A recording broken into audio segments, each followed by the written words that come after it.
guys, what's up? It's me, MJFANGIRL, and welcome to another debate, you guys. Thank you guys so much for being here. We have not done a debate. I looked back at the YouTube channel. It looked like it's been almost a year, you guys. So we are back, and today we're doing something a little bit different. We're doing a battle of the decades, and we're doing teams, you guys. So we've got two teams, Team 80s versus Team 90s. We're going to be battling it out, different topics, different elements. Which decade of Michael Jackson's career was more exciting, impressive, impactful, all of that we're going to be discussing. And I got to introduce you guys to the host. He's one of the good friends to the channel, one of our favorite hosts. Say hello to Randall. What's up, y'all? How y'all doing? It's great to see you back on the channel, Randall. Yeah, it's like I just saw you. Like, I know, right? Yeah. It's always been fun to do reactions and stuff, but we haven't done a debate in a while. Yes, and we haven't done teams before. So I'm really curious to see how y'all are going to tag team it, you know, get a little bit more in the mix as I continue to moderate and hopefully have some fun with it. Yes, I'm excited. So I guess we're going to introduce our teams now. Let's do it. All right. So coming in for I'll introduce Team 90s, I guess, because he's my teammate. Here we go. Moonwalking Kingdom. How are we all doing? All right. Oh, I hear some static. Am I the only one? No, I hear it too. He got the federal voice. Uh-oh. Okay, hold on. Let's try that again. All right, without further ado, here's Moonwalking Kingdom. Right here. Are you good now? Oh, man! All right. Let's reverse. Let's introduce Team 80s then, and then we'll come back to Moonwalking Kingdom. Okay. All right. First player for Team 80s is MJFANGIRL. Hey, can you guys hear me? Yes. Okay, yeah, Team 80s in the building. All right, and next up with Team 80s is Miranda. Hi everyone. It's good to be back.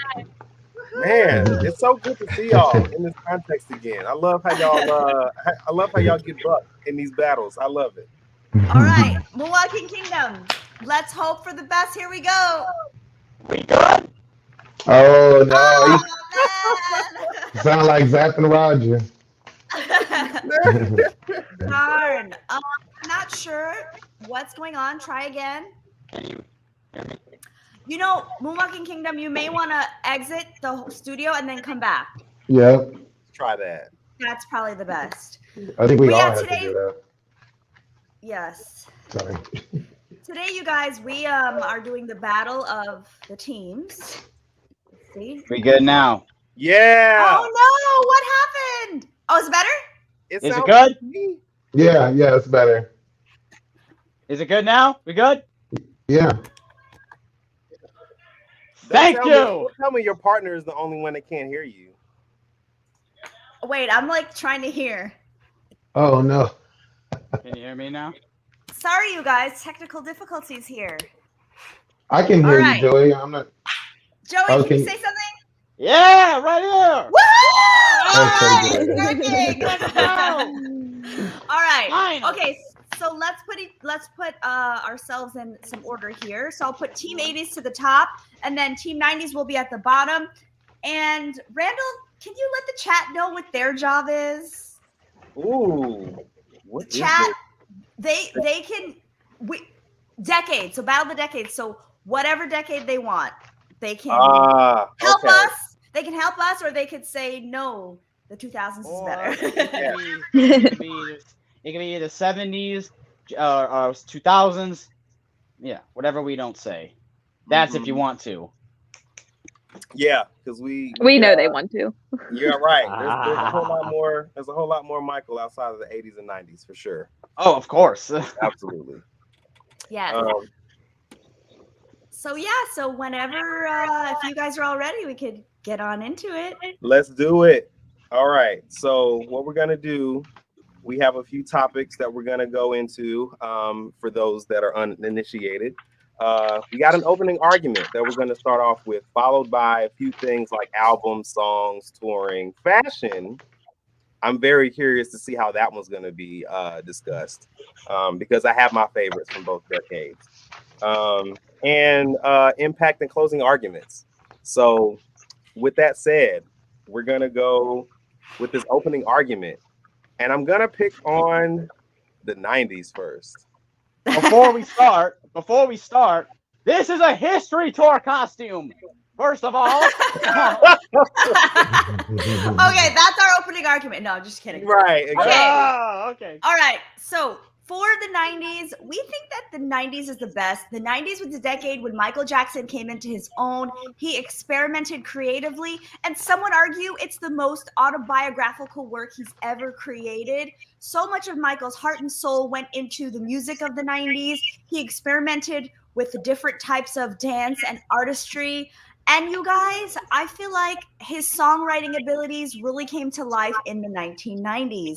Let's also not forget that, most countries visited, most tour stops, History World Tour. Like, let's get into it. History, representing history and dangerous, and blood on the dance floor. All right, that's our argument. Basically what I would have said. So perfect. You said his songwriting abilities got better in the 90s. Like, what do you mean? What songs? Elaborate. Yeah. His songwriting abilities came to life in the 90s. We'll go into it later on. We'll go into Okay, it. okay. Okay. Oh, yeah, we're not That there was quite yet, bud. That was a great save. Yeah, that's fine. Miranda, are you okay? I saw you pop tapping your ear. I can hear you. I heard a bit of an echo. Oh, okay. Can you hear me? Do I have an echo? No. Okay. I'm perfect. Okay, so let's go with Team 80s as their opening argument / rebuttal. Well, just basically, I just wanted to say with the collection of work that Michael Jackson did in the 80s, he single-handedly changed pop music, dance style, expression. Everything was new. He changed his visuals and music and made music videos. He changed the live performances. I don't know if you guys know, but the first time a Jumbotron was ever even used for concerts was the Victory Tour because it was just so many people. He also kicked down racial barriers while becoming the greatest entertainer the world has ever seen. And I say all that to say, when you think of the 80s, you think of Michael Jackson. Just point blank, period. Yep. I agree, point. MJ Buzz. It was innovation at its finest. Okay. Yeah, very much so. All I gotta say, innovation at its finest. Mhm. All right. So with that said, we're gonna get a little bit into this, Buzz. You kind of stole my thunder and kind of let the cat out of the bag, but we're gonna go into the albums of the decade. So Okay. I'm actually gonna pass it to y'all, to the 80s. Talk about why these albums were some of his best. Well, I'm gonna talk about all the albums, not just Michael. I was gonna start with the Triumph album and show just the growth through the 80s. So the Triumph album, in its original run, it did really well. 3 million sold in its original run, and it also had a live album as well. Then Thriller came out, became the best-selling album of all time. Still to this day, the best-selling album of all time. With it's like a whole lot of different reports on that. I saw anywhere from 170 million sold to 70 million copies sold, and it was certified 34 times platinum in the United States. Then there was Victory Tour, Victory compared to the last Jackson's album of Triumph that sold 3 million. Sold 7 million copies, and his buzz was so crazy. We don't. I don't want to say we all can agree, but that was definitely one of the weakest Jackson's albums, and it still sold 7 million because Yep. because of the buzz. And now when we get to Bad, I mean, even though comparing that to Thriller, which it didn't sell as much as Thriller, it sold 35 million copies, but it still was the first and only album to have six number ones off of one album. 6 or 5? Well, it had six altogether, five in the United States. Smooth Criminal was only number two in the United States. But if we're Okay. talking worldwide, six. Okay. Okay. And just to be clear, I know you rattled off all these stats, and we're gonna go into the 90s in a second, but why are these albums better than the ones from the 90s? I think that what I said and whatever they say after what I said will just be with numbers and everything. They just won't be able to compare to what was going on in the 80s. Ooh. These were all game changers. Hold on. Ooh. There's not much growth from Dangerous to Blood on the Dance Floor. You know what I'm saying? But Triumph to Bad. He went from Can You Feel It to I'm smooth. I'm bad. You know what I'm saying? It's over. Okay. That's so okay, true. I see that. I see That's that. so true. Okay. 90s, what y'all got to say about that? All right. So the highlight albums for the 90s were Dangerous and History. And what I love, because, we celebrated 30 years of Dangerous yesterday. Give it up for Dangerous. Yeah. 30 years. Yes. Right. Dangerous 30. Dangerous created a brand new, unique, new Jack Swing sound to Jackson's music. It was a brand new era, brand new sound. He left Quincy Jones. I'm going to be myself, basically. So basically, it's like the 90s was a point in his life where, even with, like MJFANGIRL said, his songwriting, I feel like in his music, he put himself more. He was talking more about world problems. He was talking more about just injustice. He was talking more about how the media got to him, like everything. Now he's no longer, it's time for a brand new era, a new taste of music to study and analyze. Even though this time he went through a lot, he delivered it strongly with the History album in 1995, which in my opinion is the greatest Michael Jackson album he ever done. It delivered strongly when it came to storytelling, sequencing, lyrics, vocals, emotion, and just the order of how it went and his history from what he was doing past to what he's doing at the current moment, what he's doing now. And I feel like with these albums, it definitely created something unique and different because people were used to, we're used to the 80s. Like, give us something new, basically. So numbers don't define how good an album is. And that's just my opinion. You gotta look at the content. Gotta look at the content of the album. I agree. You have albums like that go up to millions of streams, and sometimes the music isn't like something that you're looking for, and it obviously depends on the person. So you got to look at the character of it. So that's my The thing point is the album.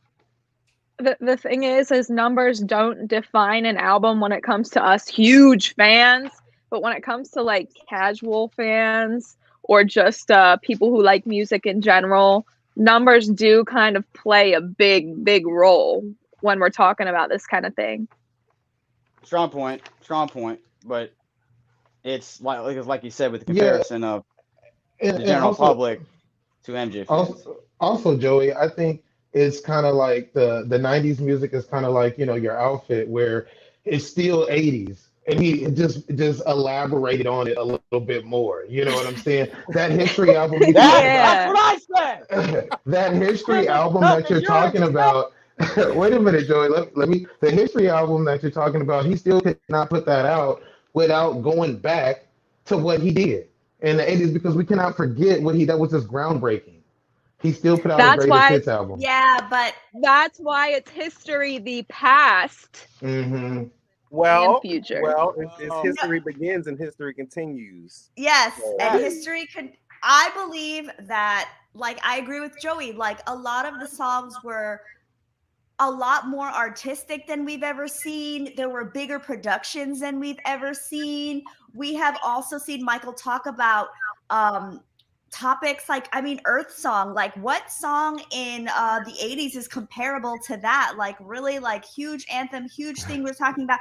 Heal the World, just like monumental stuff in the 90s. And I really think that it's important to recognize Michael for talking about things that were really important to him and like messages that he wanted to get across with more of a worldwide impact, not just stuff like Billie Jean and Thriller, which are like, okay, fun, cool, but where's the message? Man in the mirror, we are the world. Right. Hey, Randall. Randall, which What's disc up? would And you rather also- play off history? What disc would you rather play off history? Disc 1 or disc 2? What songs would I play off Yes. history? No, I'm saying if you could only choose one disc to listen to, which disc are you going to listen to? Disc 1 or disc Disc 2 two. off Disc history? two. I'm We know.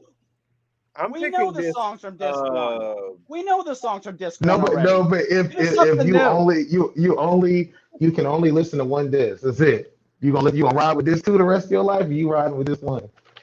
Well, okay. Well, since you did that, okay, the rest of my life. Yeah, it kind of Yeah. shifted. You know what I'm saying? Well, Kinda now like, since we're talking about songs, we might as well just move on to the next topic, right? Okay, Yeah. Oh, yeah. I let's go to have this one more topic. thing to say though. I have one more thing to say. Dangerous album had the best cover that from Michael. Had the best Oh, album yeah. cover. Yeah, the best album cover. Represent. Oh wait, hold on. Let me zip the 100%. jacket. 100%. We're not we- debating album covers.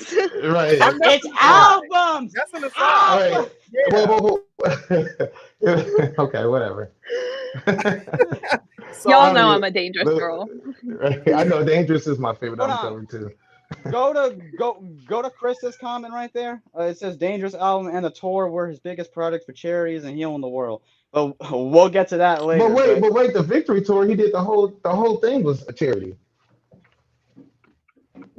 I'm trying to find where they said that. Okay, yeah. Okay. Yeah. So let's go to I'm not seeing Standout any Songs. I'm not seeing any other comments I see. Yeah, my comments are delayed, but I'll try to bring them up later. Okay. Yeah, bring them up later because we usually do that. Okay. Alright. Standout songs from the 80s and 90s. I think I picked the 90s to go second on the album. So I think I'm gonna go for the 80s. Start rattling them off. All right, we got Thriller, we got Billie Jean, we got Bad, we got Man in the Mirror, and we got Smooth Criminal. Those are just 5 of the songs, just 5. Honestly, none of the albums have any skips, but those are my top 5 standout songs. And I best believe if you're not even a Michael Jackson fan, you know every single one of those songs. Yes. Okay. Well, yes, Miranda. All right. Standout songs for the 90s. What happened to Randall? Randall Randall is resetting. He will be right Okay. back Okay. shortly. So can I at least? So can I just? Can I still go? If the 80s is done, then Joey jump All right in. right. That's all we need. So- That's all we need to so- say. That's so all we just- need to say. So despite because obviously Michael obviously had more hits in the 90s. I think some of What? I mean 80s. That's what I mean. Oh, okay. I was like, oh man. Wow. That was just a flip. It was a flip. He obviously had more hits. He obviously had more hits in the 80s. That's what I meant to say. Don't get my words twisted.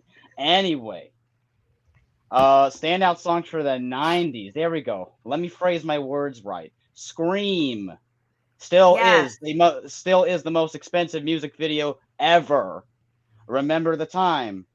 Stranger in Moscow, his best song in my opinion. Jam. Heal the World. Black or White. They Don't Care About Us. Earth Song.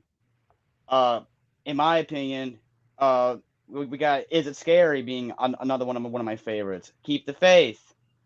He typically worked on What More Can I Give in 1999. So, yeah.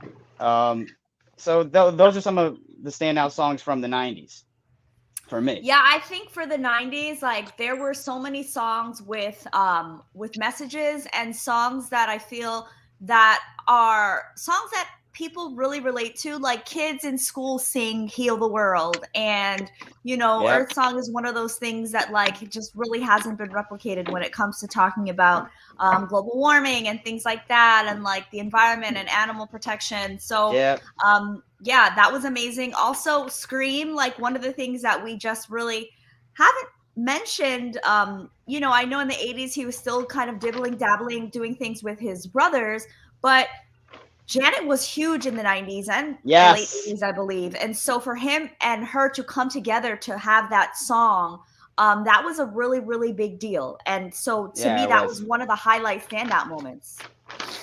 Like, Yeah. again, though, like, as a fan, like, I love all those songs. But if I were to go and ask, like, some random person or my grandmother, like, what are your favorite Michael Jackson songs? She isn't going to gravitate towards, like, Scream and Remember the Time. She doesn't even know those songs.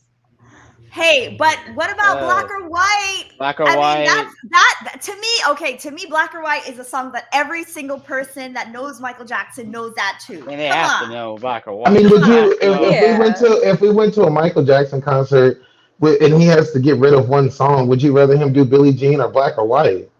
All right, let me not even that one, not even that one, Think about it. Okay, not think even about it, though. not Think even about that it, one. though. Beat It or Black or White? I'd rather see him do Beat It than Black or White. Well, Well, I'm yeah,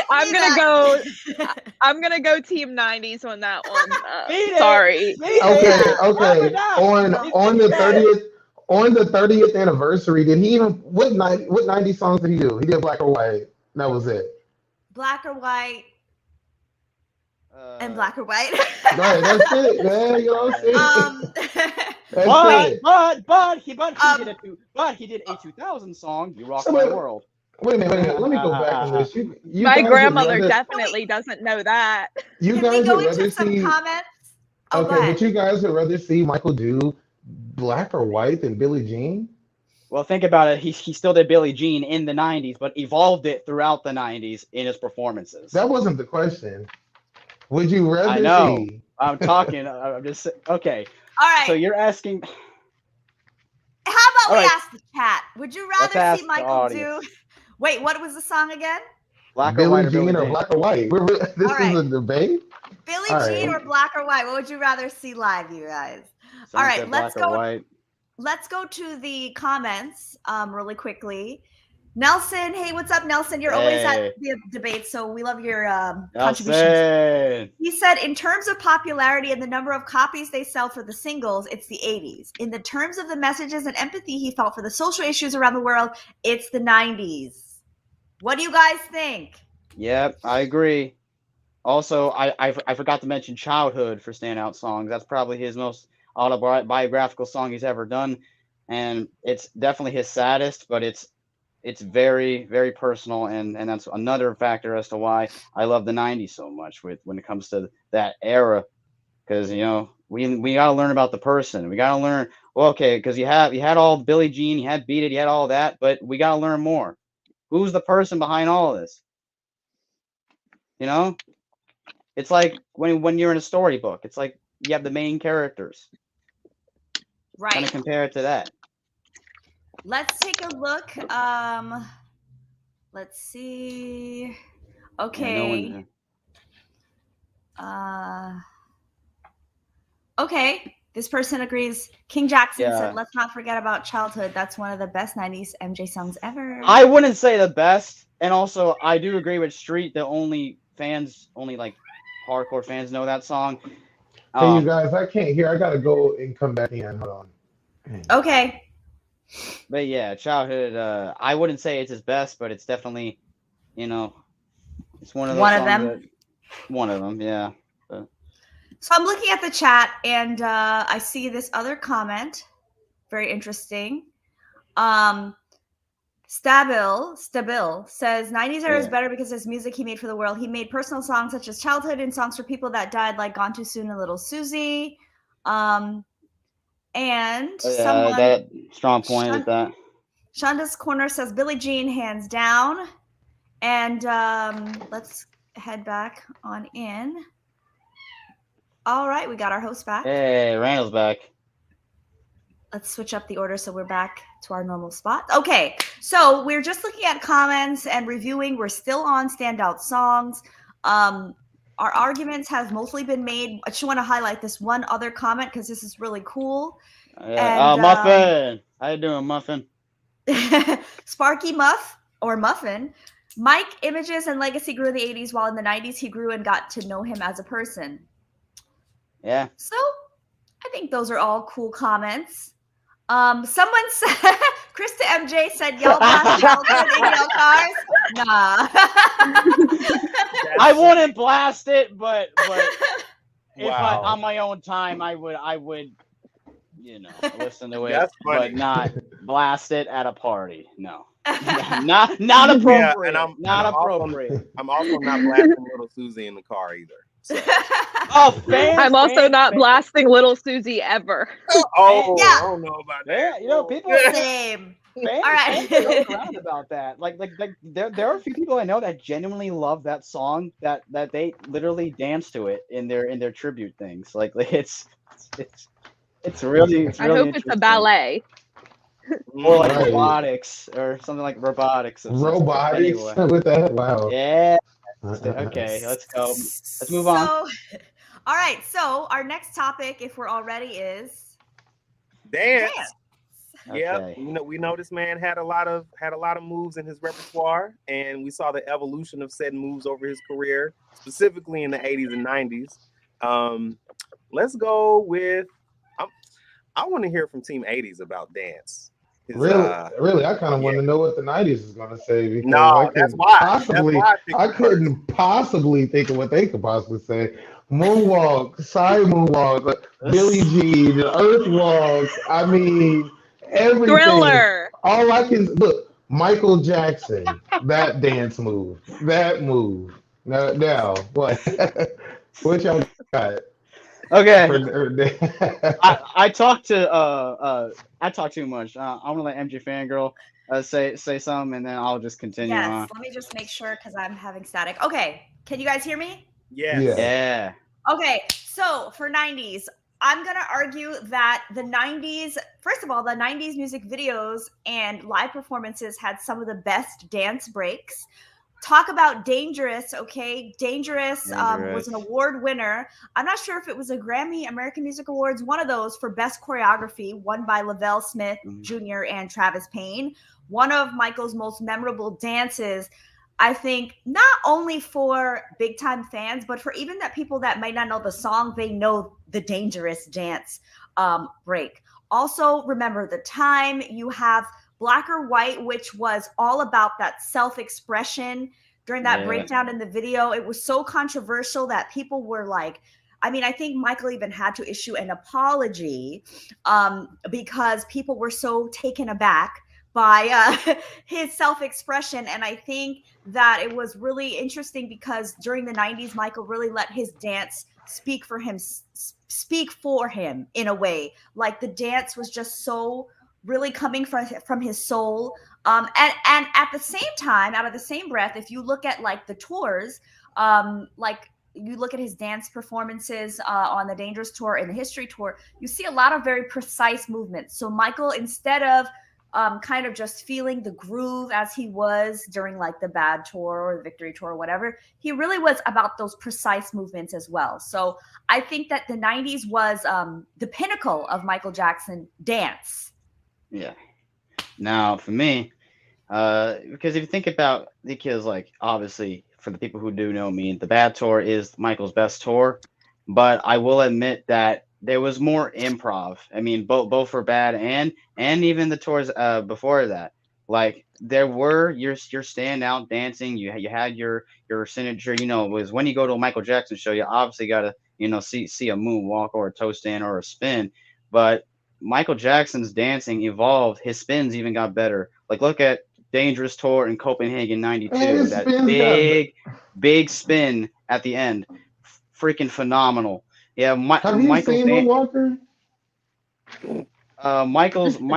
Michael dancing in the '90s was something else. It may have not been as energetic in the late '90s, but his dancing has definitely progressed and has become more technical and smooth, and has become with several robotics, footwork, popping, more complicated dance techniques, and way more set choreography.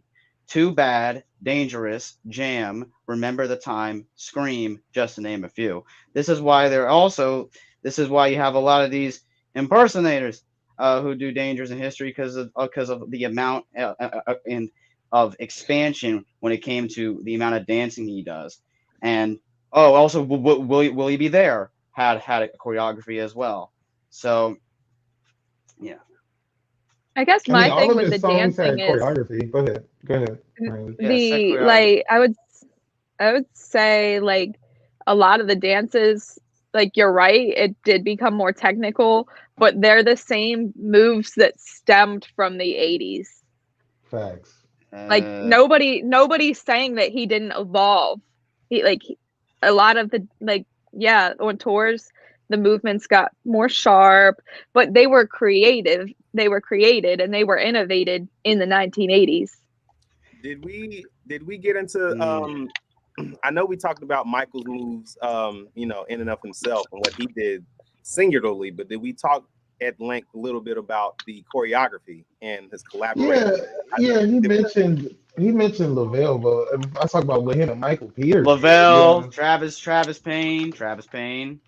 I mean, Let's not forget about the Ghosts choreography. oh yeah, That Ghosts and Too That Bad counts, are right? pretty much. Yeah, I said it Too counts. Bad. I said Too Bad, and Too Bad and Ghosts are literally the exact same It's the routine. So that's pretty much I just read recently. I was reading. I think Damian Shields. He had an article about the One Night Only production that he had planned in '95. I want to say, and he mentioned that there was a choreographer from that show, Barry Lather, I think his name was, who ended up creating some new choreography for Thriller that ended up being used for Ghosts. For that short film, which I found intriguing because I hadn't heard that piece of history before. So. yeah. Wow. I want to say, I mean, we were talking about creativity when something is created. Have you guys not seen Beat It?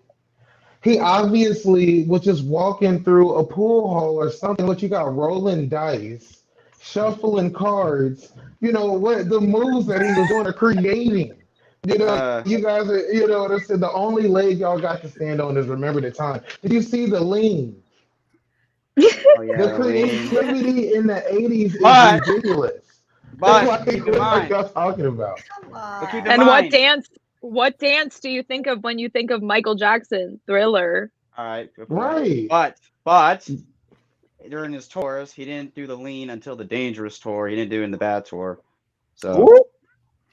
good point. That's true. But wait. Are we That's talking about true. Michael Jackson? Are we talking about pyro? You know, just the further we went on, that I don't really know if that counts. We're I don't just know, let the saying. fans decide. We're just saying. Yeah, I mean that's facts. And just because It was still something was created in the '80s. and just because something was created in the 80s, there's a thing called improving. There's a thing called progressing.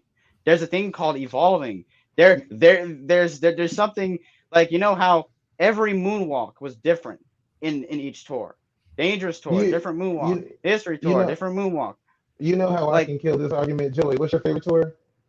Bad tour, but All right. So we're well, done. It's well, dead. well. It's dead. It's dead. Well, Joey. my favorite tour is the Dangerous It's dead, tour. Joey. So okay. Well, I like I like each tour in different ways. So and also yeah, hold on. The lean when I was a stunt, you just happened to make a stunt in the 90s. You didn't make it and then you didn't make And let's talk about the fact that he could sing though in the '80s without lip singing. I'm not. I mean, if we're gonna take it, you know, Okay. he's getting old. He got older. You know what I'm saying? But I put value on that. I Yeah, saw yeah. someone in the chat actually say this, and I agree. I'm trying to find the comment. Yeah, please pull it up. Right? But they said that the 90s, okay, hold on. Let me see. The 90s is the MJ that we know and love. The 90s dancing MJ. Okay, here. Is this it? Yes. That might be Amanda. somebody a baby song. Go ahead. Amanda said, even though the 80s is my favorite, I do love his music and dancing from then and onward because at the end of the day, we can agree it's MJ that we love. Well, wait a second. I thought this was for the 90s, but now I'm not sure. Okay. I think what you're saying is it doesn't matter what's a better 80s and 90s. At the end of the day, it's Michael Jackson, which obviously we all can agree with. But Yes. hey, this is every person for themselves. And All right. this. I also see Krista MJ, who I want to highlight because she's a tribute. She does tributes Yes. to my dancing. Yeah, He shout out said- to Krista. You got some fire. Yeah. Mhm. Krista said he included other countries to his dance routines, move with different religious meanings, cultural movements from different parts of the world and races. So many eras of humankind was included. Yeah. So I agree. Yeah. Let's see. Lauren agrees with the Team 80s. She says over time in the 90s, the dance moves did get better. But when it came to the 80s, it was like the origin. Yep. Yeah. I mean, even I can agree with that. I mean, but I'm not. That's kind of hypocritical. I mean, not for the 90s. Come on, but still. Okay. I'm trying to find some comments here. Diamond Studios said MJ was Flint such a Bricks. sweet man. Big Flint shout Bricks, out to shout out. Flint Bricks. Yeah. Shout out. Studios? Sorry, what'd you say, Diamond Studios? Oh yeah, I was just saying Diamond Studios said MJ was a sweet man. They're just tired of All right. I think he was MJ sweeter in the 80s though. You know what I'm saying? I was playing.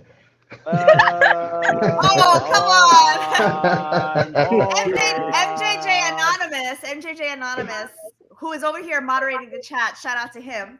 He says Moonwalk was mastered in the history tour. Yes. No, I don't think anybody's going to argue with that. He definitely, yeah. But if we're talking about just inventing, the more, I mean, Michael Jordan was better in the 90s than he was in the 80s too, because he kept playing. You know what I'm saying? I was gonna say this. Yeah, like Michael Jordan in the late 90s, he wasn't slam dunk champion, but he was still the best. He was able to incorporate his mental with his physical and be an even better player. So yeah. Mm-hmm. Moon Speaks TV. What's up, Moon? Hi, Moon Speaks. She said, "Hey y'all, the 80s was definitely better." Yeah. Dangerous Tour Moonwalk, phenomenal. That's my favorite. Dangerous Tour Moonwalk. Though that tour had the best moonwalks in my opinion, and I'm even saying that as a bad tour fan. The Dangerous Tour is, my God, come on. Yeah, Bucharest 92, Billie Jean. That's like Copenhagen 92, Oslo 92. Mm-hmm. Dancing became more and more advanced in 90s. I mean, but this is unfair because the 80s don't have as much video. We got 2 or 3 victory tours. You know what I'm saying? Like this is really unfair. Well, you know what I'm saying? we about to get into that. We about to my favorite topic. My favorite topic. We're not doing tours yet because we got one before that. Yes. All right, hold on. Let me get into the topics list. So should I pull it up? Let's pull it up. Yes. Videos. Now, I feel like there's a clear winner in here. We're going to go to the 90s first. All right, let's go. Videos are something else. Both prison and Brazil versions of They Don't Care About Us. Janet and Michael doing Scream, to an Egyptian-themed video of Remember the Time, the powerful storytelling through Michael's point of view in Ghosts, which is my favorite short film from the 90s, specifically as it really showcases what Michael went through, technological effects and the metaphor of Halloween, but it's not what it's actually about. So they use the metaphor, which I think is really cool because remember, Ghosts might be his longest short film. It's a literal movie if you think about it. So definitely a highlight to for short films like Ghost is definitely, because I want you to answer this question, MJ Buzz. Yeah, I'm talking to you, MJ Buzz. Ghost versus Thriller. What are you gonna say? Oh, Thriller's better. Oh, you got the move. Yeah, Thriller. Iconic. Yeah. That's what you're gonna say, Buzz. No, I mean I do not have a Ghost jacket. I don't even know what that even looks like. But yes, Thriller. Yes, Thriller.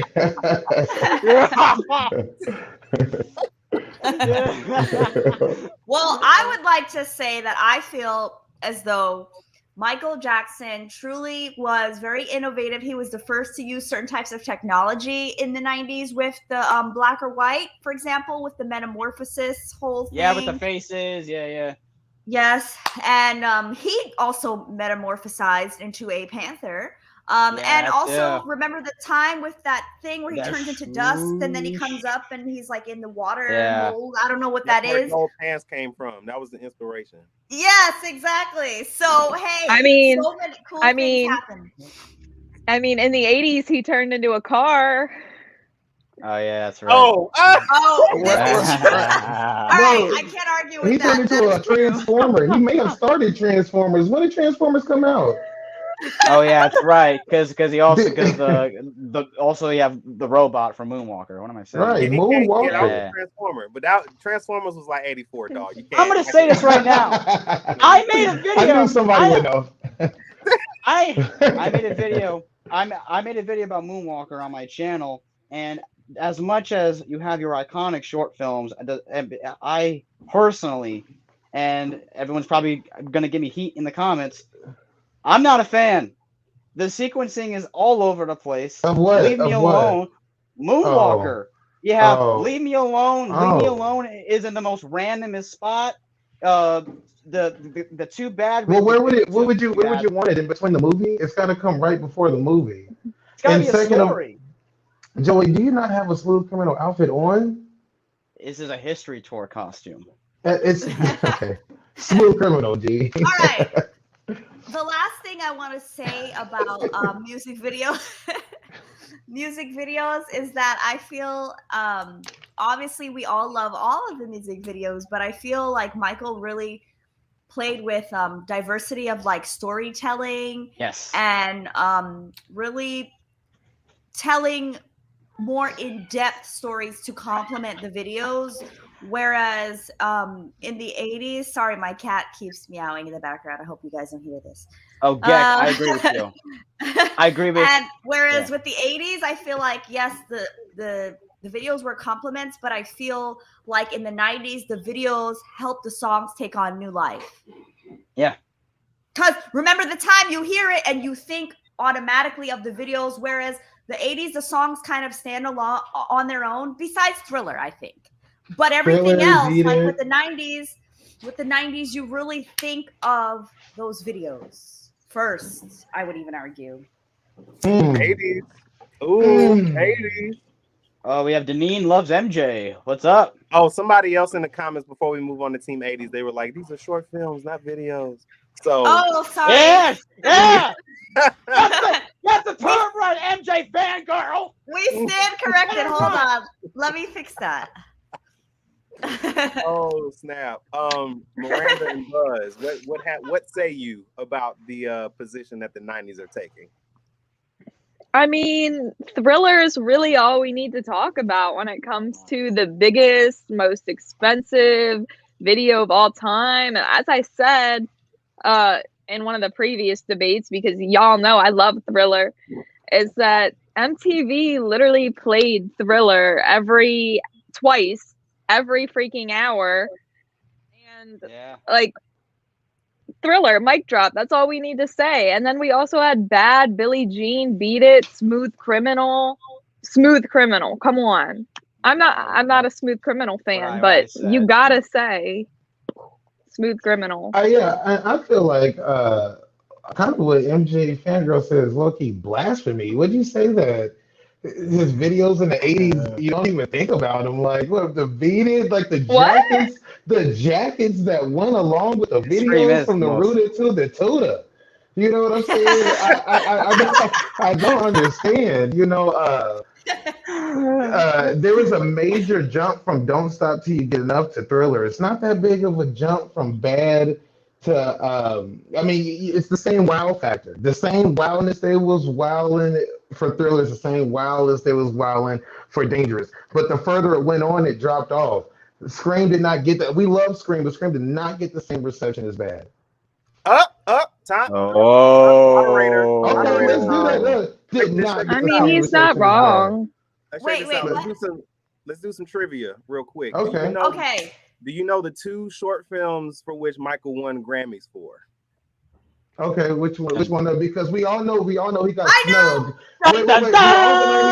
Are we gonna say he didn't get snubbed in for Bad? Because I don't really think he won too much anything for Bad. I think I know. Can I guess? You know. Yes. Go ahead. Scream and Leave Me Alone? Bing, bing. So Scream with a Grammy. yeah. So let's not He jump won. on He won. He Scream. won a Grammy. Yeah, and Drake's won thousands of them, but I don't think the reception. What did Kanye West say? Are you connecting? Are Oh you my connecting? He's god. not connecting. Are you going to say that the same impact bad? That Scream had the same impact of bad? Here's my thoughts, and I would love people in the audience to react as well as y'all on the panel. 90s Michael did not have the same impact as 80s Michael. I think that for the 80s, you had heavy hitter short films like Thriller and Smooth Criminal. Smooth Criminal is his best short film. Yeah. Right. Even Right. I can agree with that. I mean, it's either between Smooth Criminal or EO for me. That said, I also think that his short films in the 90s are more consistent. Oh, Making a Thriller won a Yeah. Grammy too. Didn't Making a Thriller win a Grammy? I'm not sure. Let's check the tape. But my point is that for the weight that his 80s videos hold, I think his consistency for his 90s short films is better than the ones in the 80s. Who was beating Michael in the 90s for best video? I'm pretty sure it was almost everybody. Who was beating him in the 80s? Nobody. He won What a did you very say? few times. Michael did not win as many awards as he did in the 80s. Nobody was shutting everybody down, every genre for dance move for performance and videos. He was shutting everybody down. VMAs to the MTVs to the Grammys to everything. Janet was beating him. Oh, Janet was somebody- beating him. Yeah. Somebody put a point in the Chris Lacey, actually. Shout out to him. He has a great Yeah. article about Dangerous 30. He Yes. says 80s MJ won the Video Vanguard Award for changing the game with his short films. That's a strong point in the case for the 80s. Yeah, that's basically what I was trying to say. There you go. Good.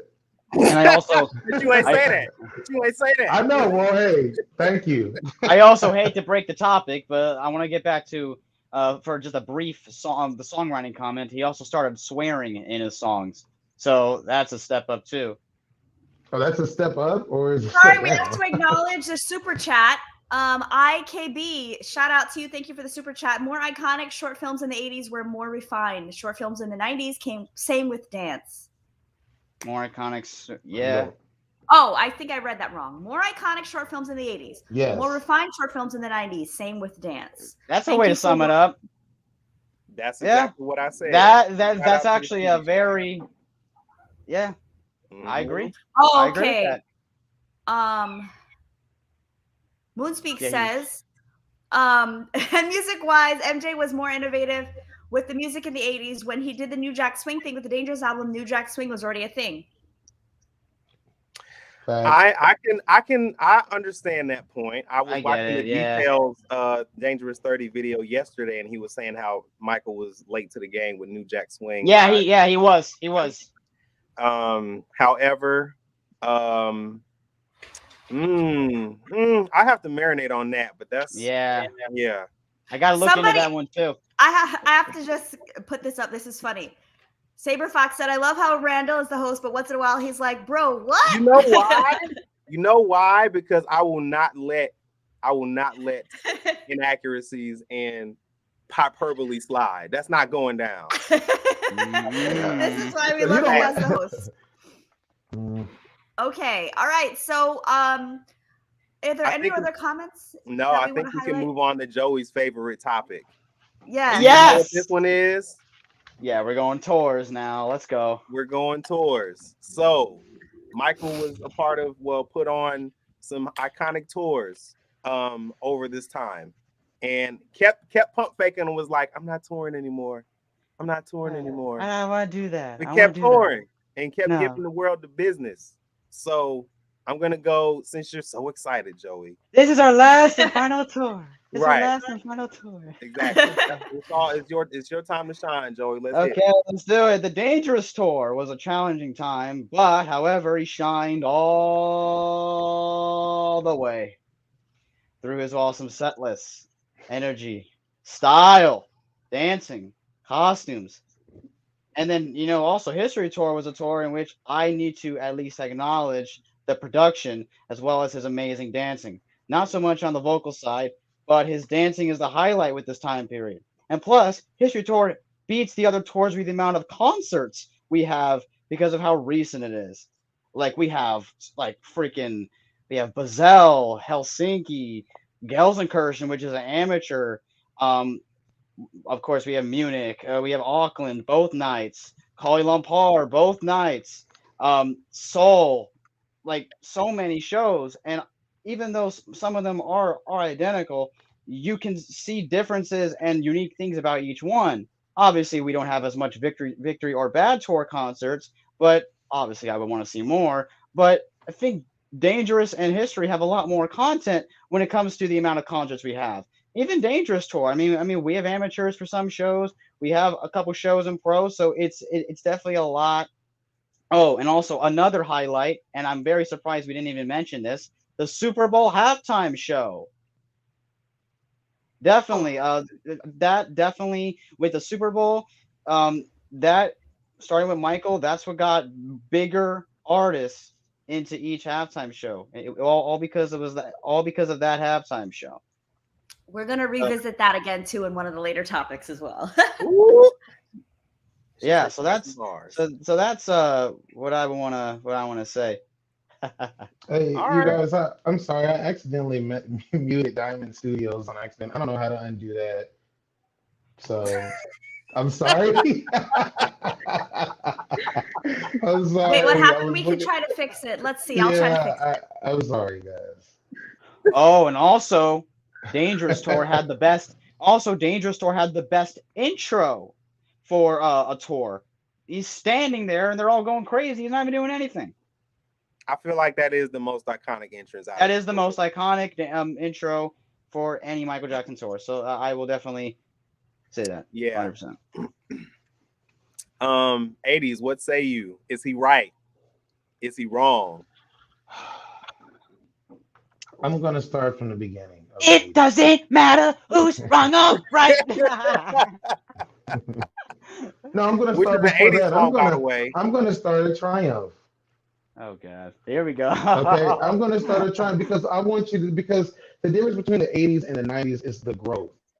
Okay, yeah, he got better on the dance moves, but I'm talking about his reception from the. Okay, so we're starting off with Triumph Tour. It only lasted 3 months and grossed about 50 or $5.5 million, so 5.5 million. Then the Victory Yeah, Tour went to 55 shows and performed in front of 2 million people, and you know he did the whole thing for free.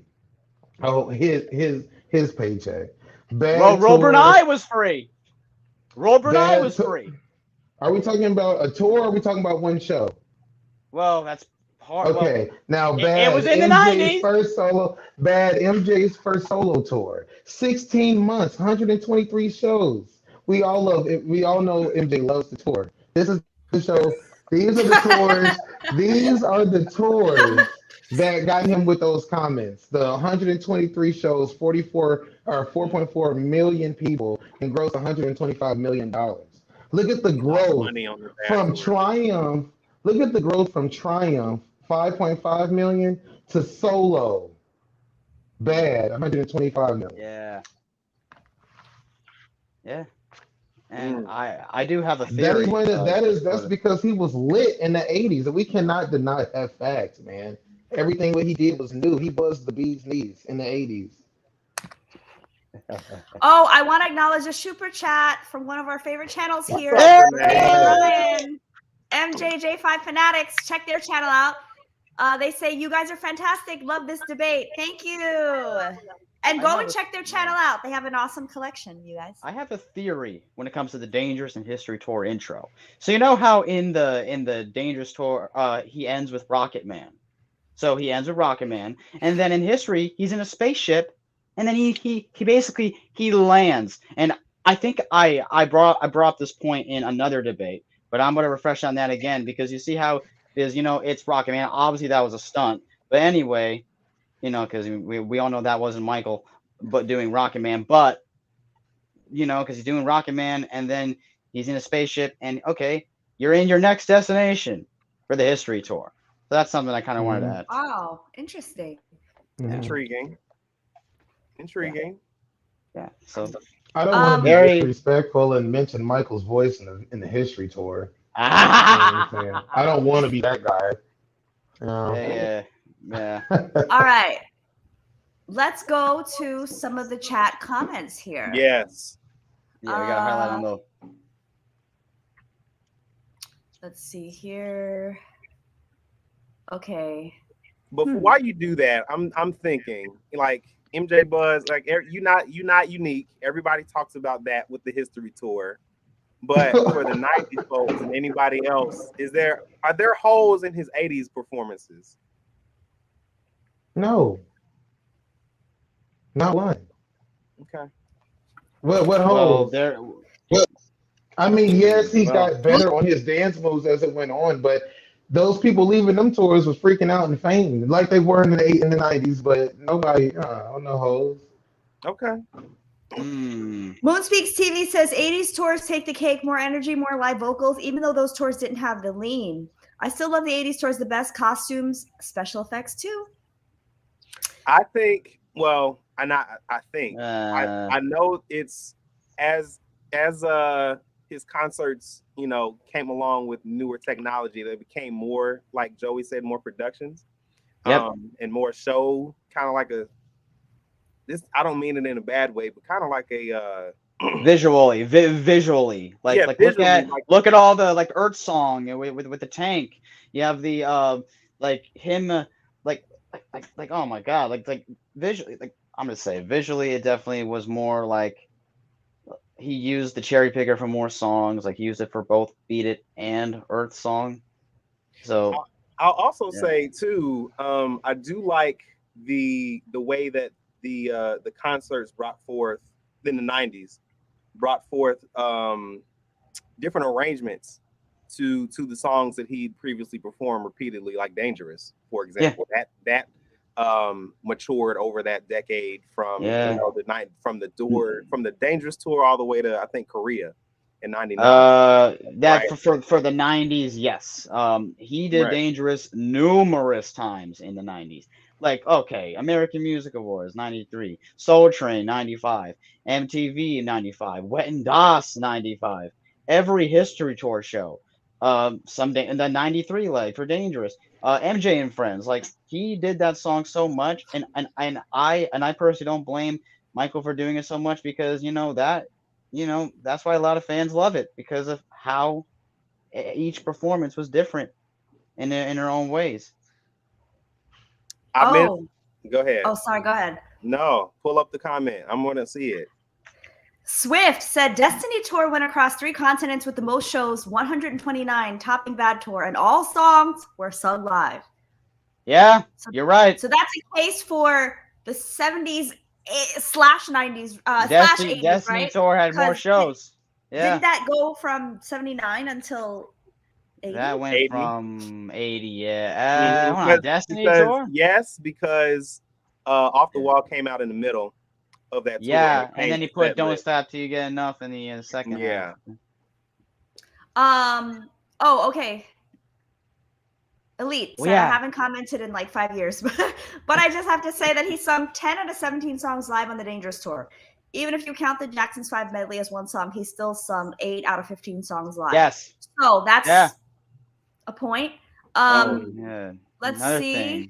Another thing, magic tricks. Like look at Thriller, Working Day and Night with the disappearing. He also did that on the Bad Tour. But it was different in the Bad Tour. It's all Not different. the video I watched yesterday was the same thing. Same thing, but he's going up a staircase he's walking up this thing, and then Dangerous Tour, he's sitting and then they cover him. I just think they're both different. But even Thriller had the magic trick where you have the stunt the stunt double when Michael's getting ready for Billie Jean. So yeah, I feel like Bad Tour started. Well, Victory Tour kind of started that with the magic tricks. So I think this is the best way to close out this specific topic. Diamond Studio says, Brad, what are you gonna do? you guys don't know this, look it up. If you look it up, this video on YouTube, it's actually a funny moment with Brad Buxer, right? Yes. On stage. Genius. And he didn't take the cue. Yes. So- I wish we'd have gotten, I think the last, because I think we was going to perform more of this tour in '94. Wish we would have gotten that just to see more of those, songs and stuff. But And this is bogus too. I wish they have more Victory Tour videos, because we really don't have any of those. That'd be dope if we had. We only have I was gonna three say that concerts. Yes. We only have 3 concerts in full in pro footage. Mhm. Kansas City, Dallas, and Toronto. Which Toronto, that tape is a disaster. So it's a disaster. So yeah. Okay. All right. As we move on to this next topic, I've been waiting to talk about this all day.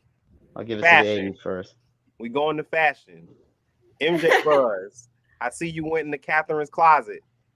You pulled out-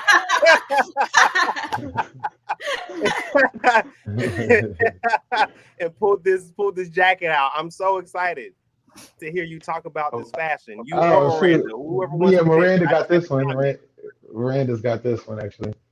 Okay. Mhm. Oh, are you muted, Oh Miranda? no, it's muted.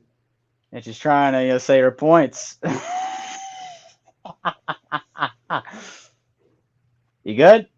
Uh-oh. Uh-oh. You might have to go out and come back in. Ooh. Did we Try mute to. her? No, I don't know what happened. Ooh. Did You we need may, Miranda may have to exit the studio and come back. Yeah, Yeah. exit the studio and come back. So we're gonna go to the '90s then, and have y'all tee this off. All right. All right. Who So, wants to go? Joey, me, you? You want me to start off? oh yeah, because I did the whole tour rant. So. By the Okay. way, I see the belt in the back. Oh. Hey, I love Oh. Oh. Acknowledge you. I knew he was Acknowledge Big E. you. What up, Big E? Yeah, Big E. Hello, Big E. Okay, so while Miranda comes back, I'll start it off. The fashion of the 90s. I feel like the fashion of the 90s was so elevated. It was so much more regal. It was so much more I feel like the 90s fashion was very unique. I think a lot of the things that we saw Michael Jackson wearing and the iconic looks that we think of with Michael Jackson come from the 90s. Although a lot of the outfits' origins were from the 80s, the 90s was such a signature look when it comes to Michael, from like the nice jackets with the shoulder pads and the very slim silhouettes to the white the white socks. I'm going to say that the white socks are more correlated to the 90s than actually with the 80s, because I feel like Yo, Randall, you be letting her get away with mutiny. Randall, check her. I have to, Oh, I'm man. gonna let her finish her point, but Oh, the you way cut my me off, nose went though. like this, I was like, ooh, something like not I'm trying to make an argument. Go ahead Oh, and my finish. goodness. And people love the gold pants. They love outfits. That's what I was saying. You love it now. I'm just saying those are just things that people really like about the 90s fashion with Michael Jackson. Also, like I said, I just think that so many of there were a lot of signature things that came out of the 90s, like the wrist, I forgot what you call it, the wrist brace. Yeah, the brace. The knee pads, the baseball type finger, knee pads going all the way the down tape from the knee finger. to the ankle. Are we gonna take that wrist away from Bad? I mean, he's in here wearing that in the album cover. Oh, another thing. He you wore- talking about the white one, Buzz? She didn't say what. Okay, Okay, because fine. it's The white wrist. The white one from Black or White, and then what has he got on in the Bad album cover? If y'all tell me that the white No, I have one, one. white no dog. But I'm gonna look. This is what I'm gonna do. I'm not gonna give MJ Fangirl that point on the white socks. I think we focus on the pants. The pants got higher. Them high waters started rising, yes. But by the same token, Buzz, that white brace, that is from 1991. But then did she say something about some did she say something about taping fingers? He did say the tape, and that's I from didn't say Smooth that. Criminal. Oh wait, no, Joey, we can't say that. Okay, now I also want to bring up another thing. So he wore a black arm brace in the 90s to represent suffering and sick children around that time too. And another highlight with the fashion, I think this started around 1990. I think whenever he would go to a hospital, he always wore a red button down with a black fedora.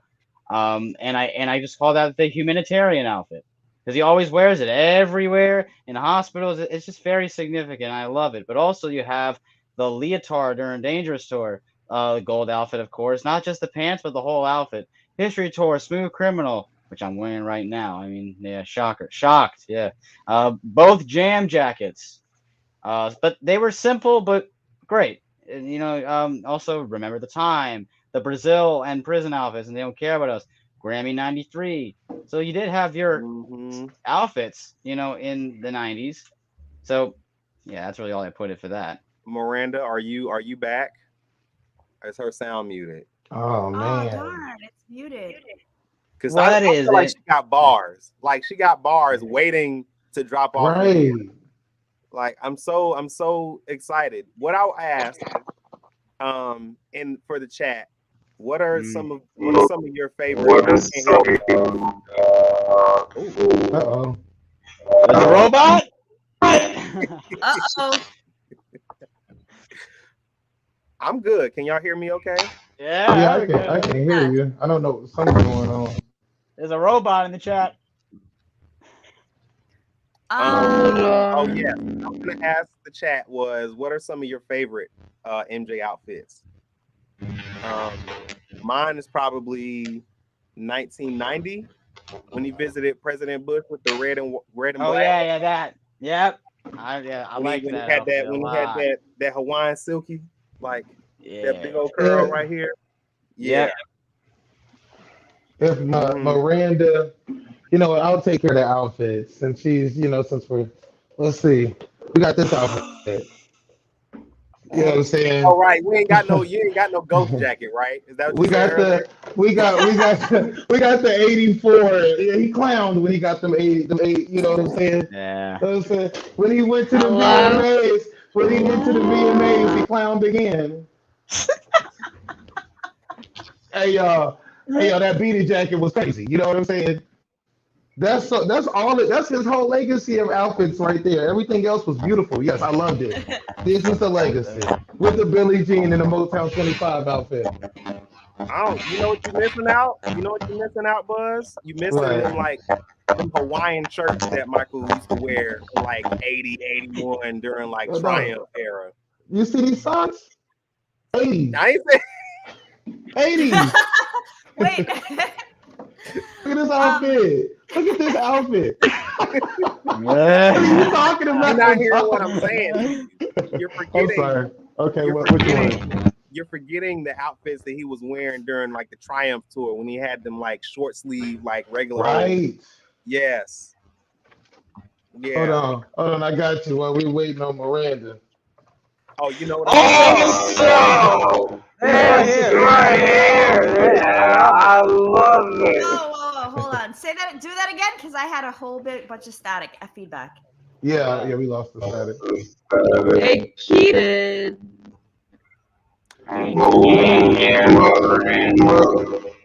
Ooh. I don't know what's going on. I think maybe Miranda may have to go and come back because I feel like every time the mic is on, then it creates some static. Let's do that. Yeah, because that's how we fixed Joey's earlier. Yes. And mine too. Even if you just leave the studio and then come back, I think it should be good.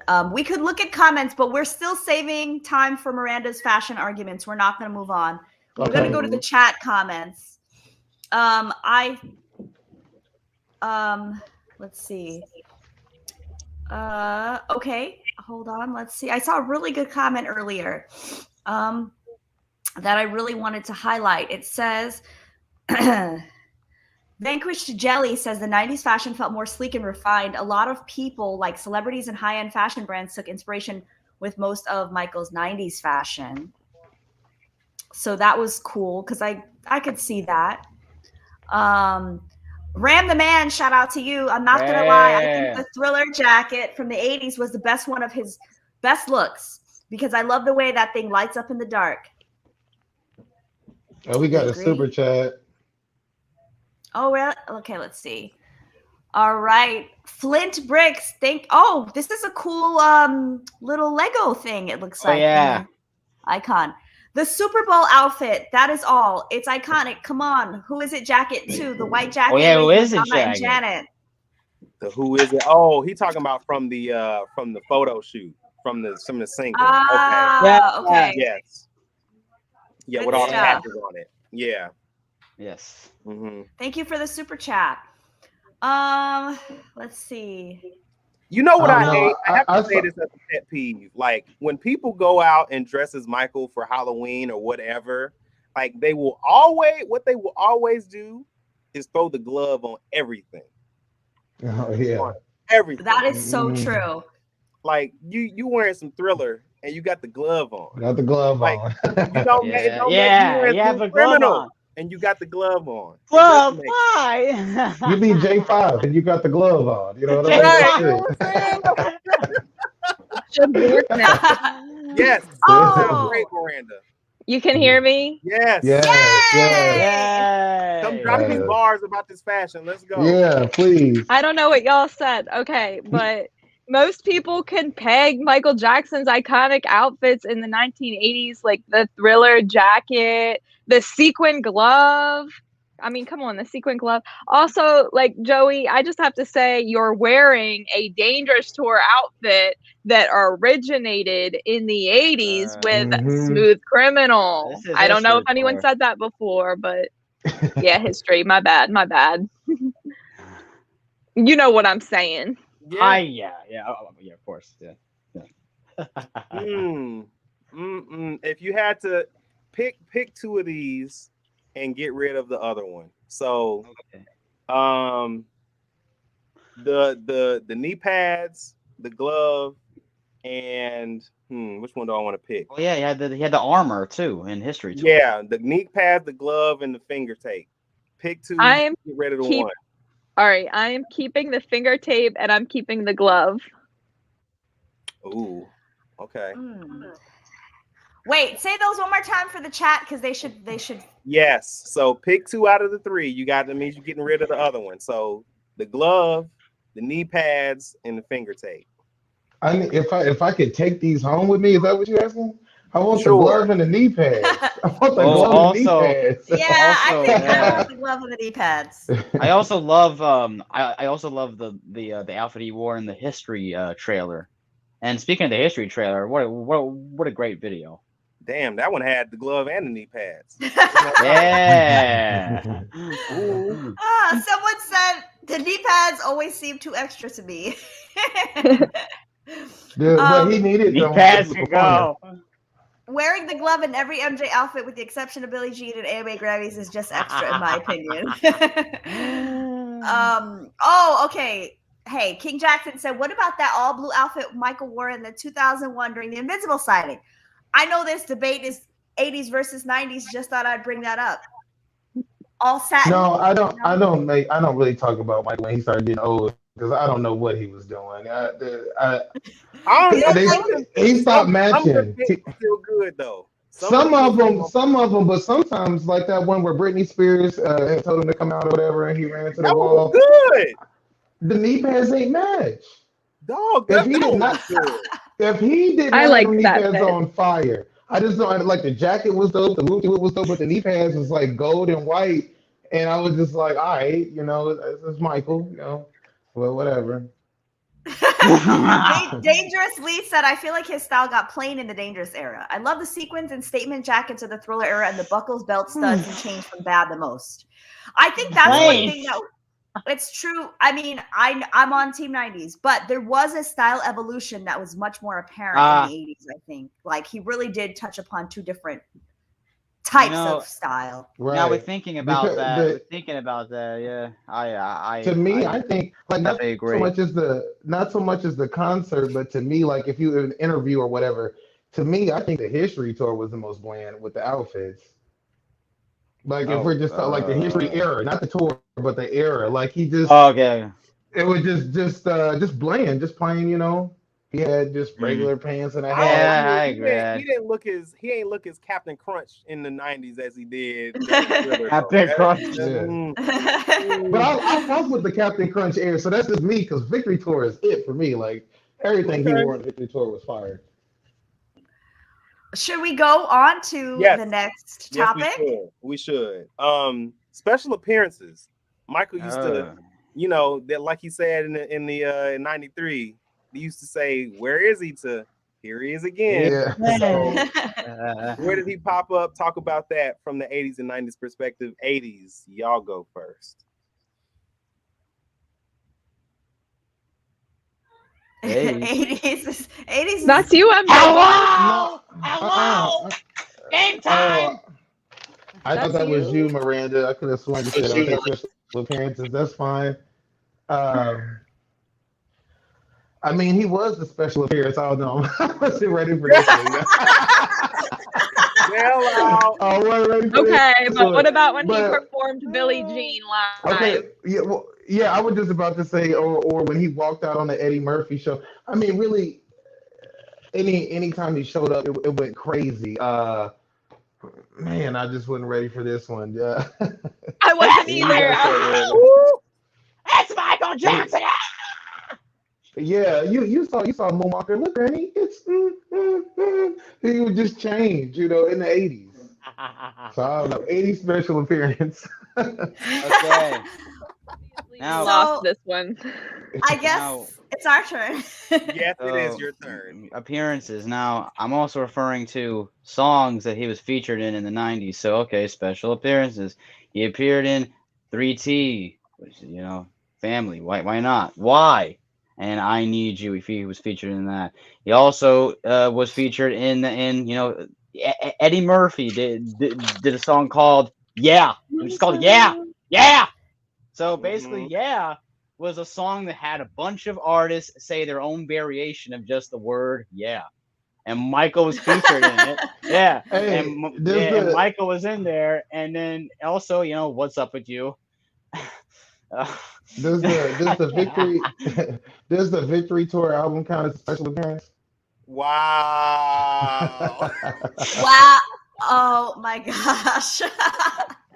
Also, he appeared in the Super Bowl halftime show, Bill Clinton's Gala '93. Also, hold on, we have he did Elizabeth all that Taylor. in the '80s too. Elizabeth, I Love You, and he did that for Elizabeth Taylor. And obviously he appeared in awards. Yep. Oh yeah, that's right, and a bunch of other award shows too. So definitely had a lot of special appearances in the '90s. So yeah, that's all I got for that one. Oh wait, well, Somebody we can talk about Rockwell. Somebody's watching me in the 1980s. I'm gonna help the '80s team out real quick because I see a good comment in the chat. Say. Ram the Man said, I think one of his best appearances from the '80s would have been the James Brown concert. I love you. I love you. And the thing he did for Sammy Davis Jr. too. Yes. Oh, you were there? Yeah. No, and the Budweiser Superfest. Like some of that footage just came out recently. Yeah. Sorry, you guys. Shout out to Kitty of Pop. Follow him on Instagram. He is meowing in the background. He said, I love the 80s and the 90s. All right. Somebody said his Arsenio appearance was one of my favorite special appearances. Yes. That was really good. I think Buzz mentioned. Yeah. Wow. Oh, one more. This was good. The 80s special appearance on the Diana Ross and James Brown performances. Is that Upside Down? That one? I think Upside Down. Yeah. Now, Upside Down. also, I think it was 1999. He appeared in some talk show. I I think it was in Germany, I think. And he was wearing like this, like he had like he had like the long hair. And then all I remember is that when he spoke, he couldn't even speak because the audience was going absolutely crazy. I don't remember like the actual talk show itself, but I think it was around 1999. So yeah, that's another. I think yeah, anybody knows Did you guys see Michael's Oh. when he got his star on the Walk of Fame? You want to talk about can't speak? I think they just took the microphone away. He just walked away, took a picture and left because it was ridiculous. That one might have been the most. I want to highlight the super chat from friend to the channel and my personal close friend. I love the Jackson family, aka Gadget Trish. Gadget Trish. Gadget. Yeah, this is her new channel, so you guys got to follow that. The Thriller jacket is my personal favorite, and the Bad album cover is everything. The 80s short films changed the music video standards forever, and the music, especially from Thriller, is timeless. So that's one for the 80s. Oh, somebody mentioned the California Raisins in here, which like. Oh yeah, and also what LA Gear was? What year was LA Gear? 90 or 89? No, it was 80s. 80s, baby. But y'all do got the Simpsons. Oh yeah, we got Simpsons. Yes, we do. Happy Birthday, Lisa. Stark Raving Dad. We also got the. But do we? I think LA Gear was 1990, yo. The Pepsi commercial. The I'll be there. Pepsi commercial. You got that. Everybody do the Bartman. Oh, everybody do the Bartman. Yeah, you got that. We got Pepsi commercials too. Michael Jackson Scramble Training. Michael Jackson Scramble Training was the. Nothing beats the Billie Jean. Yeah. Nothing beats the Billie Jean Pepsi commercial. Which one? With the little kid, with the little boy from Fresh Prince. Yes, this is a great point. Chris Lacey says the 1993 Grammy Legends speech is the benchmark for special appearances for me. He wanted the world to see him as a person, not as a personality. Mission accomplished. Exactly my point. There we go. And that was a great. Another thing I want to say is in 93. In Sega arcades, there was a video game called Michael Jackson Scramble Training. It was like a simulator where Michael Jackson was your pilot, and then you all should look it up after. It's basically, if you guys are aware of a ride called Star Tours, it's gonna remind you of that a lot. So yeah. Oh. Yeah. I gotta check that out. It's called Michael Jackson Scramble Training. Yeah, check it out. It was 93, and then they canceled it. They discontinued it like in the end of the year. So yeah, it was cool. Okay. Awesome. Oh, Jenny, Jackson fan for life. Hi, Jenny. She says yes. Yeah. It was Wetten Das in Germany for the talk show. Yes, it was in Germany. I knew that. Okay. Cool. Okay. Yeah. So, we're rounding the bend. About to close it out, but before we close it out, we have to discuss the worldwide impact that each decade had, right? Yes, we've talked about it at length today about the stark difference between the 80s and the 90s and how the 90s may have been, as some people posit on this panel, just an evolution of the 80s. But each decade still has their merit. So 80s, are you ready for this topic? Yeah, let's go. Okay. So as far as impact, I would say everything that Michael Jackson did during the 1980s not only made him the most influential artist of that time, but as we said throughout the entire debate, it would push him through the 90s and throughout his entire career. It set the stage, set the tone. He started doing all his humanitarian work that really started to set up in the 80s with like Man in the Mirror, We Are the World, all those things. Yeah,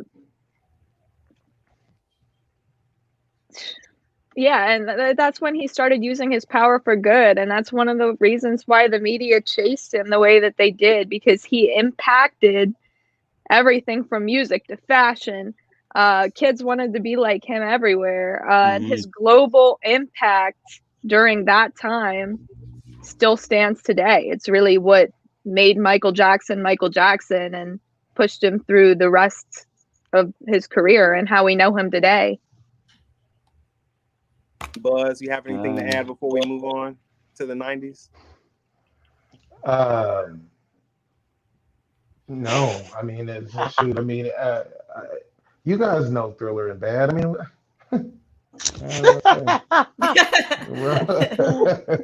All right, I'll Joe, when pass you're on it ready. over. Who spoke the last time? Did MJ Fangirl speak the last time for the you, appearances? Or? hey, Randall, I did have one thing to add. They have yet to mention Blood on the Dance Floor. Ooh. So Okay. don't skip over that. Joey, I know how you feel about Blood on the Dance Floor, Blood so on the dance keep that floor. same energy. Now, Ooh. my opinion on Blood on the Dance Floor has changed numerous times. Oh, now it's changed. Obviously, obviously that album was made for clubs. Obviously that album was made for parties. You know, I'm not a fan of some of those mixes, but I will admit some of them are pretty good. I love the Scream Louder. I love the Too Bad Refugee Camp. I love the History one. There are certain ones, my opinion on that Stranger in Moscow remix. They ruined that one for me, but I can understand. Yes, it's made for clubs. Other people have remixed that. If you guys check out, 80s, you're gonna love this. I'm shouting out you Lonzo because he did a Stranger in Moscow victory version, like a thriller version of Stranger in Moscow. Definitely recommend you guys check that out. It's phenomenal. But anyway, Blood on the Dance Floor, as much as I don't like calling it a specific album, it's still a very, you have 5 songs. You have Morphine, which is very personal. I love Morphine. Is It Scary is probably one of his most, I think, Is It Scary is a top 5 for me, for the just my favorite MJ songs. So yeah, that's for me for Blood on the Dance Floor. Now when it comes to Worldwide Impact, Sorry, yes, I just have to acknowledge the super chat really quickly before you go into that. This is also helping us out in the 90s. Shout out to Jenny. One word for his impact in the 90s, Super Bowl. yes, Super Bowl. Him just, with all the topics he talked about in his music. We have Dangerous, winning all those awards, and Blood on the Dance Floor also remains the best-selling remix album of all time. So that I will say. Another thing I'm going to say during this, especially around the 90s, he started the Heal the World Foundation. So this was around the time he was donating to a lot of charities. He was visiting a lot of hospitals and orphanages around the world, every tour. And I think he started this like around the 80s, but would carry it on in the 90s more often more than ever. Every time he would every time he would do a show, every time he was in the area. Um So and Joey, what I'm getting from you is that he started everything in the '80s and he carried it on in the '90s. Is that what you're saying? basically Okay, yes. bet, I will give the bet. I will give the point. I will give the point that the 80s did start everything, but if you think about it, like I said before, it's all about time. It's all about what can I do to make my music better, not better, but more like myself. So I look at Dangerous, Yes. like just look at all the songs, like even though he didn't write it, he definitely still stood by every word in that song. Why you want to trip on me? He's talking about a lot of world problems. He's talking about world hunger. He's talking about teachers who don't want to teach. He's speaking about a lot of stuff. Like he's basically saying why. Basically, he's saying our world is screwed in that Hmm. song. He's like, stop it. Why you want to trip on me? Stop it. Stop tripping. Yeah, I think he used he used his superstardom and his visibility to call attention to problems that people really weren't paying attention to. And I think that's a difference to me between the 80s and the 90s. Yes, he had that star power in the 80s, but in the 90s, he took it and turned it into a channel through which he could communicate important issues that impact us all. He was like a Um, teacher. He's kind of like a teacher. He's yes. teaching you about what's And going on in the world. this super chat, really quick, is by VBO Productions. Thank you. I love all Michael has done. Michael is the GOAT. I think we all agree. 100%. Yeah. So wait, I want who wrote "Leave Me Alone"? You said why you want to trip on me? "Leave Me Alone." Uh, Michael wrote that one. leave me alone. Michael also wrote Tabloid Junkie, which is also a very great What song. Buzz? What's your point about "Leave Me Alone"? My point was, I mean, he brought up, Oh, why you leave me want to trip on alone. me? That's leave me alone. And he said, well, he didn't write it. He stood by it. You know, he did write. He did write. Leave me alone. That's feel like it's just the same type of song. So you know what I'm saying I from the think '80s. It doesn't matter. I mean, you gotta think about the context. It's not always about who wrote the song. But It's you more brought it about. up as a point, so that's why. I brought it up as What? a point, ooh, but I did say even though Michael didn't write it, he still stood by every word. For example, he didn't write "Man in the Mirror," but I believe he stood by every word. He partially wrote "Man in the Mirror" because the whole ending section was completely improvised. So yeah. what was I gonna say? Uh, if y'all have points, please go on before I forget my point. I'm just looking at the chat right now, and I'm just seeing some really neutral comments, which are cool. Flower said, "What he did in his lifetime is very inspiring. I wish more celebrities were using their stardom in the right way." Let's see. Here's a question to see if we can put a fine point um, on this topic. What there's two parts. One Good point. question might be, go ahead, Joey. Someone said, "Leave me alone," and MJ Buzz, you're gonna be like, "Oh, that song's about the media." The metaphor is the media. The song itself is about a breakup. So. All right, hold on. We have a generous super chat here. Elite said, "I've watched almost everything about Michael, and I think he danced the best from 95 to 97, even though his energy was lower in 97 or even 96. I Wait. love watching his Billie Jean breakdowns during those years, especially Kuala Lumpur 96. Yeah, I hope all of you have a great day." Thank Second you. night. Can I respond back to the "leave me alone" comment? Oh, please do. They're talking about, oh, it was about a girl though. But have you seen the video? Yeah, the video Well, Right? Have you the seen the video, visual? the Have video you is because the metaphor is the media, because that's he's leave him alone. But if you listen to the lyrics, he's saying, "I don't want you talking to me." Hold on, it's like he's basically I know what describing a I've been girl. listening to the song since before you were born, Joey. I know what he said in the song. I'm trying to tell you that Shut up. the video, if you watch the video, don't be trying to clown me talking about so oh, it's about a girl though. No, look at the video. It's about whatever you want Yeah, it to be about, I guess. okay. If you're saying the video, yes, I will say yes. If it's the video you're talking about, 100%. So yes, what I was gonna ask was, what types of, well, y'all may have. I'll ask it again and see if y'all can put a fine point on this. What type of impact did he make in the 80s versus in the 90s? Not necessarily better impact, but what's the difference, do you think? I feel like the 80s were more impactful toward his artistry, while the 90s was more impactful for his humanitarian work and things of that nature.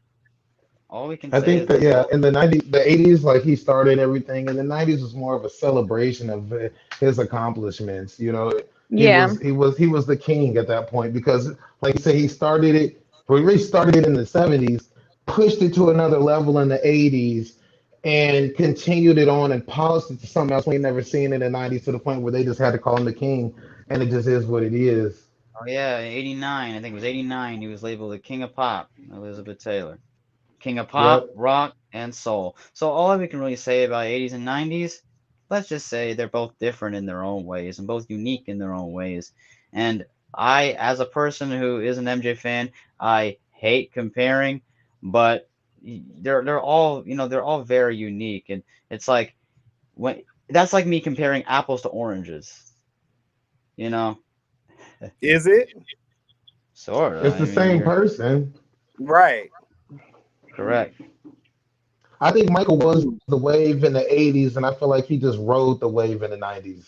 You know what I'm saying? Correct. Like we talked about with Yeah. that New Jack Swing, he rode the wave. I think he rode it better than anybody who ever did it. But Mm-hmm. that was, you know what I'm saying? His wave is the '80s.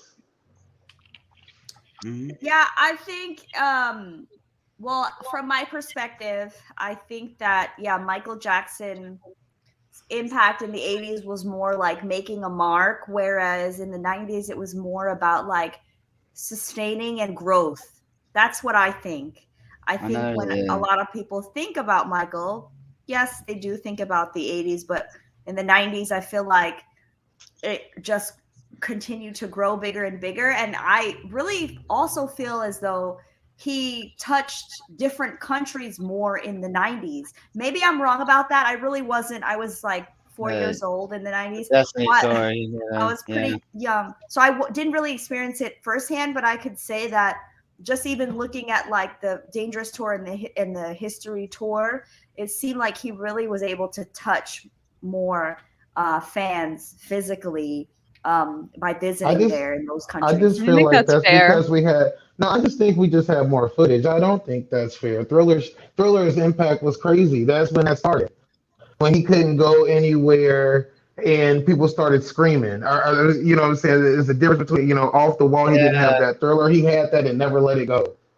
So I feel like it started there. I saw people hanging onto the cars in London as the cars driving by, and it's still, dark Michael with the one glove. It's the 80s Michael.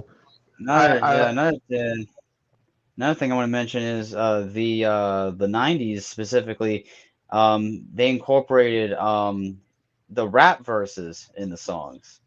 Like you have Black or White had a rap verse. Jam had a rap verse. She Drives Me Wild had a rap verse. Too Bad had a rap verse. It's like it definitely. Well, that being said, I would bring up Buzz's point again about MJ riding a wave. Because it's not like it would have been more profound, I would say, if he had that on his Bad album. By the time instead of 1991. So I mean, Vincent Price is labeled as a rap, apparently. Also, because Prince came around to rap in the early 90s too. Yes. Right? But Prince again, was that's him dope at rapping. and riding the wave. What'd you say? Mm-hmm. Prince was hard at rapping. That man could spit. Well, yeah, rapping and having more rap elements in his music. His bars were just really good, is all I'm saying. Yeah. I wanted to bring up Deneen loves MJ's point. Shout out to Deneen. She has an amazing channel about Michael Jackson too. She said that's why people are rocking the glove with every costume. That speaks to how iconic and impactful his 80s era was. Oh my goodness, Deneen, what a point. What a point. Oh my goodness. That's what we're saying. Talk about a mic drop. Oh. I've this seen is another people not remember the time with the glove. Oh, come on, that's too much. Jay Too Savvy said his Hollywood Walk of Fame ceremony was wild. They were fainting. 80s, they were fainting. 80s was huge for MJ. Someone said, oh, I wanted to catch that. Okay. Floor Flowers said, I'm in France and Michael was a superstar over here in Europe. The album history was huge. History did better in other countries. There's something to be said in general about Michael's reception around the world in the 90s as opposed to the 80s. In the United States, in Europe, he was big. Thank you to Saran Baggins. I am so grateful for your support. He's always shouting us out in the chats and everything, and on all the premieres. So thank you. We appreciate it. I think, shout out to Savannah. Hey, Savannah. She said in the 90s, we got to better see and understand his international impact. Yes. Yeah, I think that's fair. But on the other hand, Elena, I think, said we got the Triumph Tour, Victory Tour, and the Bad Tour in one decade. No one did it like him in the 80s. Technically, Destiny Tour too. Yeah, Destiny. Yeah. Yep. Jenny says Germany was crazy about Michael in the 90s, more than in the 80s. Yep. On the other hand, Michael Gibson said, I'm with the 80s because of the fact that we know MJ because of Thriller and Bad. During the 80s, MJ made his greatest songs, Man in the Mirror, Billie Jean, Thriller, Smooth Criminal, and more. We're all winners. Yeah, I think that okay, and here we go. I think this is kind of encompassing all of what we had to say today. Mhm. 80s showcased him as an amazing superstar, where 90s showcased him as a wonderful human being. I could agree with that for sure. I think we can They all agree, both, right, they debaters? both have their I points. mean, Their points about them. you know what I'm saying? MJ Buzz is like, I knew you were about to be like, I mean, not really. With the '90s wasn't Michael's best time, you know. But whatever, I'm not gonna bring that up. It's fine. You know. Okay, so yeah, so I think we're coming around to closing arguments, right? We are Would you coming guys around to say? closing arguments. Yeah, Yes. So, Janine killed it with that closing argument. Yeah. all right, as we bring this debate to a close, the 80s versus the 90s. Do your best to summarize everything that we've discussed and reiterate to the people why you prefer the 80s, or why the 80s are better than the 90s, or the 90s are better than the 80s. I can do it in 2 sentences. Go ahead. The 80s the 80s really were the 80s were really Michael Jackson's time to set himself up for the star power that he would hold on to for the rest of his life, and therefore after he owned the 80s, and he is what we think of when we think of the 80s. All right, bars. Boom. And now, Mic drop. now for the 90s, I feel like it's like I always said, it was the decade of expansion. It was a decade of growth. It was a decade of him learning more about himself, and I feel like this decade, because everything led to, the 80s. But like I said, like Muffin said in the comments, it was more about him as a person. And I know I keep repeating myself, but it's it's very important that you learn about the artist who did everything you loved in the 80s. So I think that's Yep, my argument when it comes to the 90s. I love that.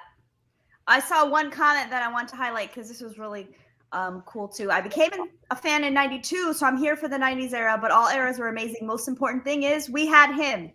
Yes, for all Yeah, eras. Yes, 100%. 100%, 1000%. Yeah. So yeah, I mean, I feel like this was a great debate, you guys. What do you guys Mhm. think? Yeah, I'm glad yeah, y'all no, mixed this it one's up some good. more. I was hoping that y'all would, so I'm glad that y'all got your hands dirty. I appreciate that. Can the chat let us know, what do you guys think? Did you like the team's format of this debate, or did you Are you like the gonna do individuals better? Are you gonna do a poll, MJ Fangirl? Yeah. Okay. So at the at on my community page, on the MJ Fangirl YouTube community page, I will do a poll. You have to vote team 80s or team 90s, and you have to vote for the teams. Don't just vote for your favorite era. Vote for who you think, Vote. which team you think Yes. did the best job on the Because debate. yes, I would all of you vote for, in your opinion, who had the best arguments, and it's definitely based off that, and basically who was stronger when it came to this debate. Who displayed it more?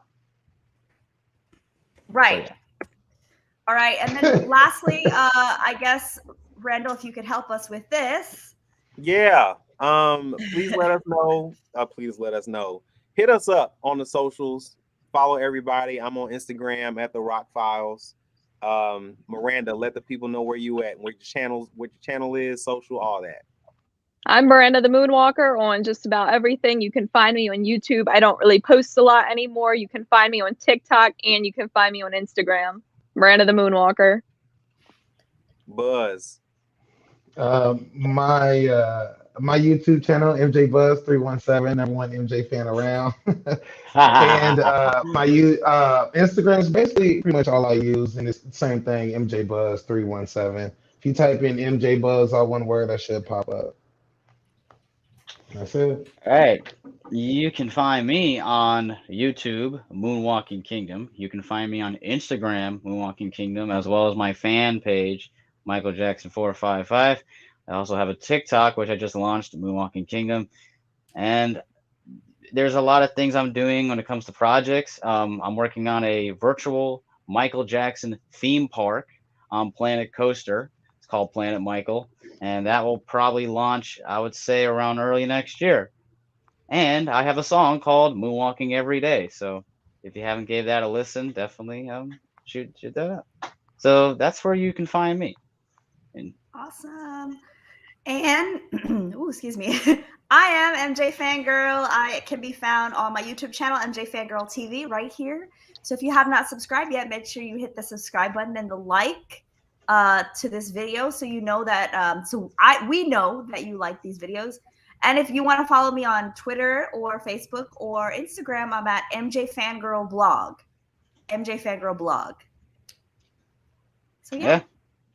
That's pretty much it, you guys. We're so happy that you guys joined us for today. Team 80s versus Team 90s, Battle of the Decades. Thank you, Randall, for hosting. You guys need to go also, if you have Hulu, check out Randall on season 2 of Lego Masters. Yay, I saw that. Randall, the celebrity guest. That's what we're going to try to change the name to celebrity guest. Yeah, seriously, celebrity guest host here. So yeah, I guess we will see you guys all later. Bye. bye.